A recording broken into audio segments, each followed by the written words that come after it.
పాలతో పాటు వండుకోవాలంటే చాలా టైం పట్టిద్ది. సో అందుకని ఇప్పుడు ఏం చేసామంటే ఒకేసారికి మనము అన్నం ముందే వండేసుకోండి. అంటే ఒకవైపు అన్నం పెట్టుకొని ఇంకోవైపు పాలు పెట్టుకొని వండుకోను. అంతేగాని సద్దన్నాలు అలా కలపద్దండి. అమ్మవారి పొంగల్ కాబట్టి ఖచ్చితంగా అటు విడిగా అన్నం వండుకొని ఇటువైపు మనము ఈ పాల పొంగల్కి పాలు కాగబెట్టుకోవటం, జీడిపప్పు వేయించుకోవటం, బెల్లం చితక్కొట్టు ఉంచుకోవటం ఇవన్నీ చేసుకోవాలి.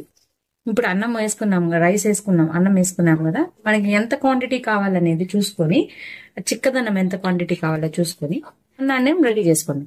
కాకపోతే అన్నము కంపల్సరీగా పాలతో ఉడకాలండి. ఎందుకంటే మనకి పాలతో ఉడికితే ప్రతి మెతుకి కూడా ఆ పాల ఫ్లేవర్ అనేది తగలాలి. ఇదిగోండి చూడండి, ఇట్లా అన్నం ఇలానే మొత్తం ఒక్కసారి పులిహోరకి అలానే పొంగలికి మనము వండుకొని పక్కన ఉంచుకోవాలండి. వేడి వేడిదే వేసుకోవాలి. సద్ది మాత్రం ఏమీ చేసుకోవద్దు. నేను కేవలం అన్నం ఒకటే విడిగా వండుకుంటే టైం తక్కువ అవుతుందని నేను చెప్పానండి. అంతేగాని అమ్మవారికి పొంగల్ అంటే ఏదైనా ఫ్రెష్ గానే మనం చెయ్యాలి కాబట్టి విడిగా అన్నం వండేసుకొని పక్కన ఉంచుకున్నాం. అయితే దీంట్లో ఒక్కటి మాత్రం నేను చెప్తున్నాను, అది పాటించండి. నీళ్లు ఎక్కువ పోసుకోకండి.